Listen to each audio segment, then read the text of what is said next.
Hello friends, ನಾನು ರೂಪಾ. ಎಲ್ಲರಿಗೂ ಕಲಿಕೆಗಾಗಿ ರೂಪಾ ಫ್ಯಾಷನಿಗೆ ಸ್ವಾಗತ. ಫ್ರೆಂಡ್ಸ್, ಈ ವಿಡಿಯೋನಲ್ಲಿ ನಾನು ಬ್ರಾಗಳನ್ನ ಯಾವ ರೀತಿ ರಿಪೇರಿ ಮಾಡ್ಕೊಳ್ಳೋದು ಅನ್ನೋದನ್ನ ಹೇಳ್ಕೊಡ್ತಾ ಇದ್ದೀನಿ. ನೋಡಿ, ಈ ತರ ಬ್ರೇಸರ್ಸ್ ಗಳೆಲ್ಲ ಏನಾಗಿರುತ್ತೆ ಅಂದ್ರೆ, ಈಗ ನೋಡಿ ಇದರಲ್ಲಿ ಒಂದು ಉಕ್ಸ್ ಇದೆ, ಒಂದು ಉಕ್ಸ್ ಹಾಳಾಗಿದೆ. ಈಗ ಬಕಲ್ ನೋಡಿ, ಇಲ್ಲಿ ಒಂದ್ ಲೈನ್ ಮಾತ್ರ ಇದೆ, ಇನ್ನೆರಡು ಲೈನ್ ಇಲ್ಲ. ಈ ತರ ಆದಾಗ ನಾವೇನ್ ಮಾಡ್ತೀವಿ, ಹಾಕೊಳ್ಳಿಕ್ಕೆ ಅಂತ ಹೋದಾಗ ನಮ್ಗೆ ಟೈಟ್ ಆಗ್ತಾ ಇರತ್ತೆ. ಹಾಗಾಗಿ ಈ ಬ್ರಾನ ಯೂಸ್ ಮಾಡೋದನ್ನೇ ಬಿಟ್ಬಿಟ್ಟಿರ್ತೀವಿ. ಮತ್ತೆ ನೋಡಿ ಫ್ರೆಂಡ್ಸ್, ಇನ್ನೊಂದು ಬ್ರಾನಲ್ಲಿ ಏನ್ ಪ್ರಾಬ್ಲಮ್ ಆಗಿದೆ ಅನ್ನೋದನ್ನ ತೋರಿಸ್ತೀನಿ. ಕಪ್ಪಲ್ಲಿ ಈ ರೀತಿ ಮಧ್ಯದಲ್ಲಿ ಸ್ಟಿಚ್ ಬಿಟ್ಟೋಗಿದೆ. ಈ ರೀತಿಲಿ ಸ್ಟಿಚ್ ಬಿಟ್ಟೋಗಿರೋದ್ರಿಂದನೂ ಇದನ್ನ ಯೂಸ್ ಮಾಡ್ಲಿಕ್ಕೆ ಬರಲ್ಲ. ಫ್ರೆಂಡ್ಸ್ ನೋಡಿ, ಈ ರೀತಿಲಿ ಬ್ರಾದ ಸಮಸ್ಯೆಗಳಿದ್ದಾಗ ಇದನ್ನ ಯಾವ ರೀತಿಲಿ ರಿಪೇರಿ ಮಾಡ್ಕೊಳ್ಳೋದು ಅನ್ನೋದನ್ನ ಈ ವಿಡಿಯೋದಲ್ಲಿ ತೋರಿಸ್ಕೊಡ್ತಾ ಇದ್ದೇನೆ. ಇದನ್ನೆಲ್ಲ ರೆಡಿ ಮಾಡ್ಕೊಳ್ಳಿಕ್ಕೆ ಮಿಷಿನ್ ಬೇಕು ಅಂತ ಏನಿಲ್ಲ, ಹ್ಯಾಂಡ್ ಸ್ಟಿಚ್ ಮಾಡು ಸಹ ಇದನ್ನ ರೆಡಿ ಮಾಡ್ಕೋಬಹುದು. ಅದನ್ನ ಯಾವ ರೀತಿ ಅನ್ನೋದನ್ನ ಈಗ ತೋರಿಸ್ಕೊಡ್ತೇನೆ. ನೋಡಿ, ಮೊದಲಿಗೆ ಇಲ್ಲಿ ಕಪ್ ಹತ್ರ ಈ ತರ ಎಲ್ಲ ಬಿಟ್ಟೋಗಿದೆಯಲ್ಲ, ಇದನ್ನ ಯಾವ ರೀತಿಲಿ ರೆಡಿ ಮಾಡ್ಕೊಳ್ಳೋದು ಅನ್ನೋದನ್ನ ತೋರಿಸ್ತೇನೆ. ನೋಡಿ, ಸೂಜಿಗೆ ಎರಡೆಳೆ ದಾರನ ಹಾಕೊಂಡು ಒಂದು ನಾಟನ್ನ ಹಾಕೊಂಡಿದ್ದೀನಿ. ಇವಾಗ ಇದರ ಹಿಂಭಾಗದಿಂದ, ಮುಂಭಾಗದಿಂದ ಸ್ಟಿಚ್ ಮಾಡಬಾರ್ದು, ಹಿಂಭಾಗದಿಂದ ಸ್ಟಿಚ್ ಮಾಡಬೇಕು. ನೋಡಿ, ಈಗ ಇದು ಇಲ್ಲಿ ಬಿಟ್ಟೋಗಿದೆ, ಹಂಗಂತ ಹೇಳಿ ನಾವು ಅದ್ರ ಪಕ್ಕನೆ ಸ್ಟಿಚ್ ಅನ್ನ ಶುರು ಮಾಡಿದ್ರೆ ಮತ್ತೆ ಬಿಟ್ಕೊಳ್ಳೋ ಚಾನ್ಸಸ್ ಇರುತ್ತೆ. ಹಾಗಾಗಿ ನಾನು ಇಲ್ಲಿ ಸ್ಟಾರ್ಟಿಂಗ್ ಇಂದಾನೆ ಸ್ಟಿಚ್ ಅನ್ನು ಸ್ಟಾರ್ಟ್ ಮಾಡ್ತಾ ಇದ್ದೀನಿ. ಇಲ್ಲಿ ಮೊದಲಿಗೆ ಒಂದು ನಾಟನ್ನ ಹಾಕೋಬೇಕು. ಈಗ ನೋಡಿ, ಇಲ್ಲಿ ಈ ಕಡೆ ಈ ರೀತಿಲಿ ಹೊಲ್ಕೋಬೇಕು. ಪುನಃ ಈಗ ಈ ಸೈಡ್ ನಲ್ಲಿ ಸೇಮ್ ಇಲ್ಲಿ ಯಾವ ರೀತಿಲಿ ಹೊಲ್ಕೊಂಡ್ವಿ ಅದೇ ರೀತಿಲಿ ಹೊಲ್ಕೋಬೇಕು. ನೆಕ್ಸ್ಟ್ ಈಗ ಈ ಕಡೆ ಹೊಲ್ಕೋಬೇಕು. ನೆಕ್ಸ್ಟ್ ಈಗ ಈ ಕಡೆ ಹೊಲ್ಕೋಬೇಕು. ಇದೇ ಪ್ರಕಾರವಾಗಿ ಫುಲ್ಲು ಹೊಲ್ಕೋಬೇಕು.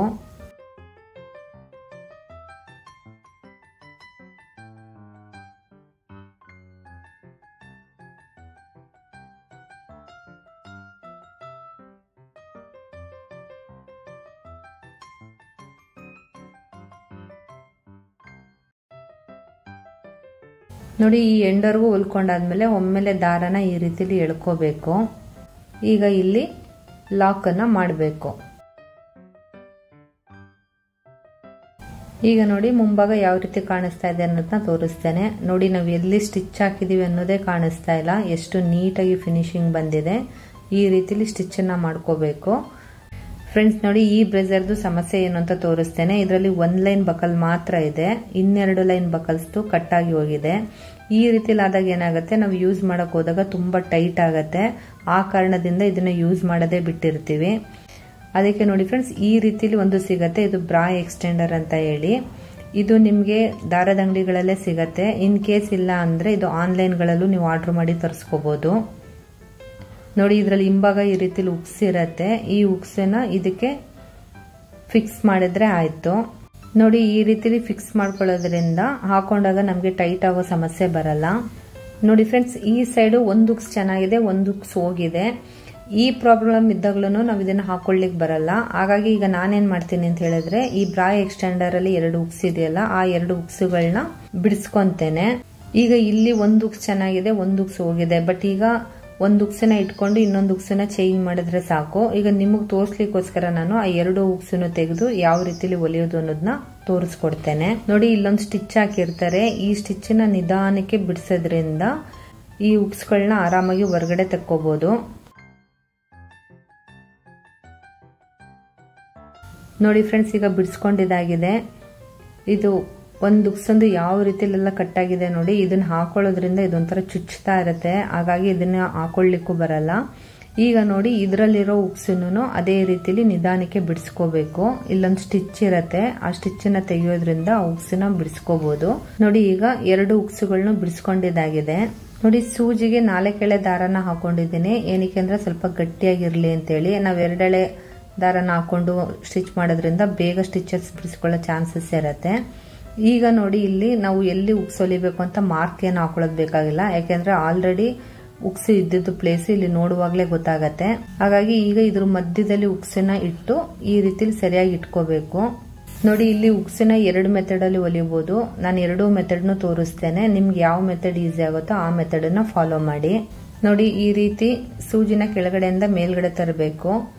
ಈಗ ನೋಡಿ, ಇಲ್ಲಿ ಒಳಗಡೆ ರಿಂಗ್ ಇರುತ್ತಲ್ಲ, ಆ ರಿಂಗ್ಗೆ ಸೇರಿಸಿ ಹೊಲಿತಾ ಹೋಗ್ಬೇಕು. ಸೇಮ್ ನಾವು ಬ್ಲೌಸಿಗೆ ಉಕ್ಸನ್ನ ಯಾವ ರೀತಿಲಿ ಹೊಲಿತೀವಿ ಅದೇ ಪ್ರಕಾರದಲ್ಲಿ ಹೊಲಿದ್ರೆ ಆಯ್ತು. ಈಗ ಏನಿಲ್ಲಿ ರಿಂಗ್ ಇದೆಯೋ ಈ ರಿಂಗ್ಗೆ ಒಂದು 3 ರಿಂದ 4 ಸಲ ಹೊಲ್ಕೋಬೇಕು. ಈಗ ನೋಡಿ ಇಲ್ಲಿ ಈ ತರ ಓಪನ್ ಆಗಿದೆಯಲ್ಲ, ಇದನ್ನ ಈ ತರ ಟೈಟ್ ಆಗಿ ಇಟ್ಕೊಂಡು ಲಾಕ್ ಅನ್ನ ಮಾಡಬೇಕು. ಪುನಃ ಈ ಕಡೆ ಸೈಡಿಗೂ ಒಂದು ಲಾಕ್ ಅನ್ನ ಮಾಡಬೇಕು. ಈಗ ನಾವು ಅದನ್ನ ಉಕ್ಸಿನ ತೆಗಿಲಿಕ್ಕೆ ಅಲ್ಲಿ ಓಪನ್ ಆಗಿತ್ತಲ್ಲ, ಅದನ್ನ ಕ್ಲೋಸ್ ಮಾಡ್ಕೊಳ್ಳೋ ರೀತಿಲಿ ಹೊಲ್ಕೋಬೇಕು.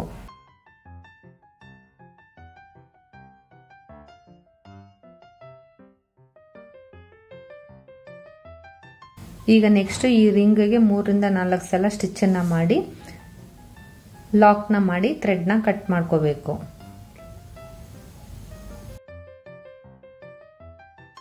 ನೋಡಿ ಫ್ರೆಂಡ್ಸ್, ಈಗ ಒಂದ್ ಮೆಥಡ್ ಅಲ್ಲಿ ಸ್ಟಿಚ್ ಅನ್ನ ಮಾಡಿದೀವಿ ಉಕ್ಸನ. ಈಗ ಇನ್ನೊಂದು ಮೆಥಡ್ ಅಲ್ಲಿ ಯಾವ ರೀತಿ ಸ್ಟಿಚ್ ಮಾಡೋದು ಅನ್ನೋದನ್ನ ತೋರಿಸ್ತೇನೆ.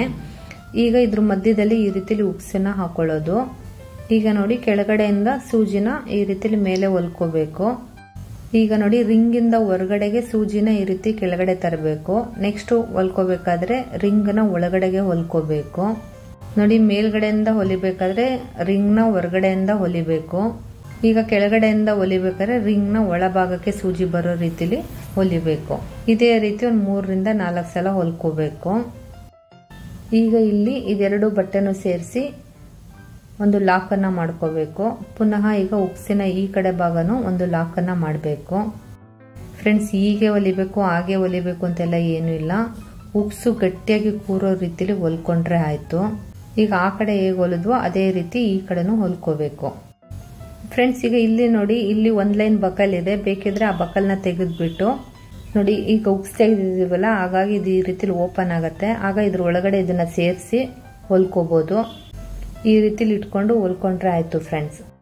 ಆದ್ರೆ ಇಲ್ಲಿ ಒಂದ್ ಲೈನ್ ಬಕಲ್ ಚೆನ್ನಾಗಿರೋದ್ರಿಂದ ನಾನು ಆ ಲೈನ್ ಬಕಲ್ಸ್ ನ ಬಿಡಿಸ್ಕೊಳ್ಳಲ್ಲ. ಹಾಗಾಗಿ ಅದ್ರ ಕಂಟಿನ್ಯೂಷನ್ ಏನಿದೆ ಇದನ್ನ ಈ ರೀತಿಲಿ ಒಳಗಡೆ ಹಾಕಿ ಸ್ಟಿಚ್ ಅನ್ನ ಮಾಡ್ತೇನೆ. ನೋಡಿ, ಇದನ್ನ ಈ ರೀತಿಲಿ ಹಾಕೊಂಡು ಫಿಕ್ಸ್ ಮಾಡ್ಕೋಬೇಕಾದ್ರೆ ಏನ್ ಮೊದಲನೇ ಲೈನ್ ಬಕಲ್ ಇದೆ ನೋಡಿ, ಅದಕ್ಕೆ ಈ ಬಕಲ್ಗಳು ಮ್ಯಾಚ್ ಆಗೋ ರೀತಿಲೇ ಇಟ್ಕೋಬೇಕು.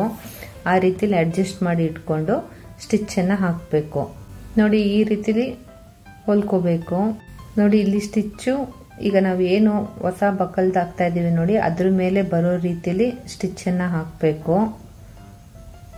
ನೋಡಿ, ಇಲ್ಲಿ ಸ್ಟಿಚ್ ಬೀಳೋ ರೀತಿಲಿ ಸ್ಟಿಚ್ ಅನ್ನ ಹಾಕ್ತಾ ಬರಬೇಕು.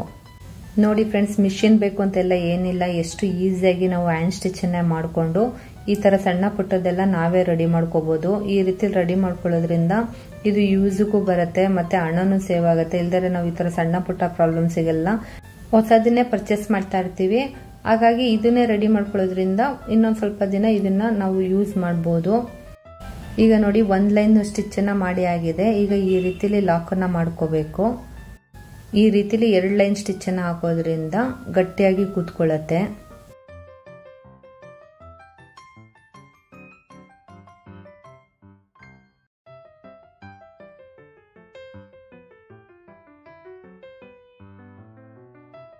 ನೋಡಿ, ಈಗ ಈ ಕಡೆ ತುದಿಗೆ ಹೊಲ್ಕೊಂಡ್ ಬಂದ್ಮೇಲೆ ಇಲ್ಲಿ ಲಾಕ್ ಅನ್ನ ಮಾಡಬೇಕು. ಫ್ರೆಂಡ್ಸ್, ಈಗ ನೋಡಿ ಯಾವ ರೀತಿಲಿ ರೆಡಿ ಆಗಿದೆ. ಫ್ರೆಂಡ್ಸ್, ಈ ವಿಡಿಯೋ ಏನಾದರೂ ನಿಮ್ಗೆ ಇಷ್ಟ ಆದರೆ ಪ್ಲೀಸ್ ಲೈಕ್ ಮಾಡಿ, ಶೇರ್ ಮಾಡಿ. ಇದುವರೆಗೂ ನಮ್ಮ ಚಾನಲ್ನ ಸಬ್ಸ್ಕ್ರೈಬ್ ಮಾಡ್ಕೊಂಡಿಲ್ಲ ಅಂದರೆ ನಮ್ಮ ಚಾನಲ್ನ ಸಬ್ಸ್ಕ್ರೈಬ್ ಮಾಡ್ಕೊಳ್ಳಿ. ಈ ವಿಡಿಯೋನ ಕಡೆ ತನಕ ನೋಡಿದ್ದಕ್ಕಾಗಿ ಥ್ಯಾಂಕ್ ಯು ಸೋ ಮಚ್. ಮತ್ತೆ ಮುಂದಿನ ವಿಡಿಯೋದಲ್ಲಿ ಸಿಗ್ತೇನೆ. ಅಲ್ಲಿವರೆಗೂ ಬೈ ಬೈ, ಟೇಕ್ ಕೇರ್.